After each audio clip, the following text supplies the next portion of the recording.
बिस्मिल्लाहिर्रहमानिर्रहीम। Dear friends, इस video में हम पढ़ेंगे एडवर्ब ऑफ मैनर, जो एडवर्ब की एक किस्म है। ये एडवर्ब के मुतल्लिक सेकंड वीडियो है। जो फर्स्ट वीडियो में मैंने पढ़ा था एडवर्ब की डेफिनेशन, उसको टोटली अंडरस्टैंड किया था, और इस वीडियो में हम पढ़ेंगे एडवर्ब ऑफ मैनर। सही है। सबसे पहले जानेंगे इसकी डेफिनेशन के बारे में कि ये वो था क्या है। यहाँ पे जैसे कि आप देख रहे हो डेफिनेशन में लिखा है an adverb of manner is a type of adverb. Adverb of manner क्या है? एक एडवर्ब की किस्म है दैट डिस्क्राइब्स, जो बयान करता है हाउ एन एक्शन और इवेंट इज परफॉर्म्ड और the manner in which something happens, जो बयान करता है कि किस तरह एक काम या ये एक वाक़या होता है या एक वाक़या परफॉर्म होता है, या किस तरीके से एक चीज़ वाक़या होती है। सही है। तो यानी कि बेसिकली ये तरीका बयान करता है कि कोई काम किसी जुमले में किस तरह होता है, किस तरीके से होता है, उसको हम एडवर्ब ऑफ मैनर कहते हैं। एडवर्ब ऑफ मैनर बेसिकली यानी कि एक लफ्ज़ है जो जुमले में जो वर्ब होता है उसकी जो एक्शन है उसको बयान करता है कि वो किस तरह वो एक्ट करता है। सही है। अच्छा, फिर आगे लिखा हुआ है it helps to answer question such as how, यानी कि ये क्या करता है? ये हमें मदद करता है इस तरह के क्वेश्चंस को, जैसे कि जब पूछा जाए कैसे आओ, यानी कि कैसे आपने किया, तो जब हम इसका जवाब देते हैं तो यानी कि इसका जवाब जो बनता है वो लाजमन उसमें हम एडवर्ब ऑफ मैनर डालते हैं। For example, how did you go to school, आप स्कूल कैसे गए, तो इसका जवाब आएगा I went to school calmly, मैं आराम से स्कूल गया, मैं आराम से स्कूल गए। यानी कि यहाँ पे मेरा तरीका पूछ रहा है कि आप स्कूल कैसे गए, किस तरीके से गए, तो आई वेंट टू स्कूल कामली, मैं बिल्कुल आराम से स्कूल गया। सही है। तो यहाँ पे मैं आंसर आओ का जवाब दे रहा हूँ। सही है। तो ये क्या है? एडवर्ब ऑफ मैनर बेसिकली एक तरीका है, तरीका बयान कर देता है एक एक्शंस का, एक वर्ब का। I hope you got it.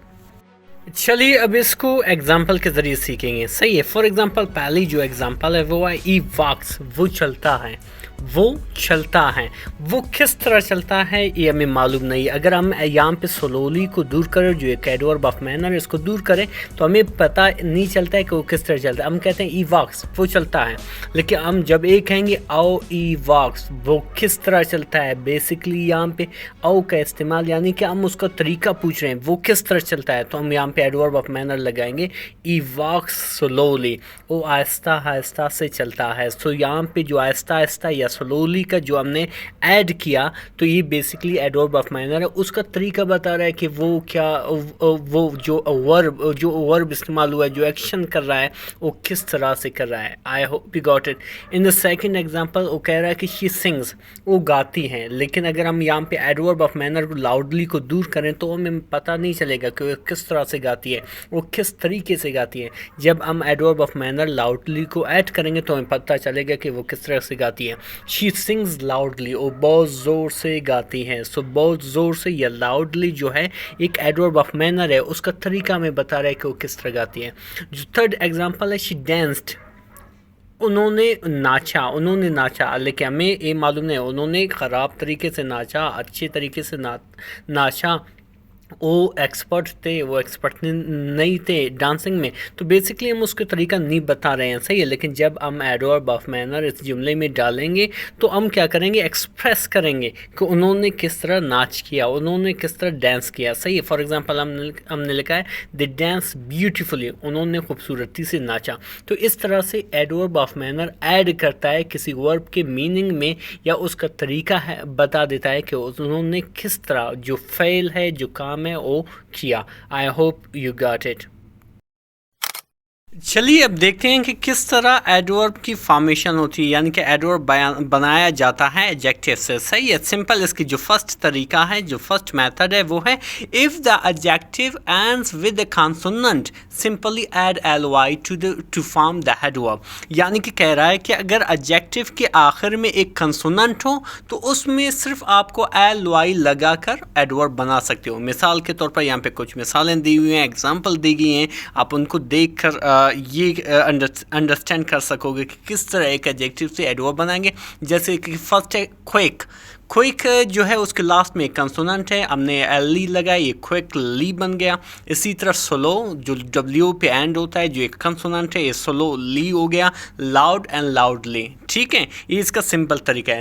दूसरा तरीका ये है कि if adjective ends in the vowel in vowel just add हेलवाई एज वेल। सही है, अगर किसी एडजेक्टिव के आखिर में वावल आ जाए उसके आखिर में भी हेलवाई लगाएं। लेकिन यहाँ पे एक छोटा सा जो मिस्टेक हुआ है सही राइटिंग में, अगर किसी एडवर्ब किसी एडजेक्टिव के आखिर में वावल आए तो उस वावल को आप दूर करेंगे और फिर एलवाई लगाएंगे। सही है, जहाँ पे जैसे कि जेंटल है, जेंटल के आखिर में एक वावल ई है तो आप उस ई को मिटाएं, यहाँ पे डायरेक्ट एल वाई ऐड करेंगे, जेंटली। सही है, इसी तरह ट्रू ट्रूली, सिंपल सिंपली। सही है, तो इस तरह से आप एक एडजेक्टिव से एडवर्ब फॉर्म करोगे।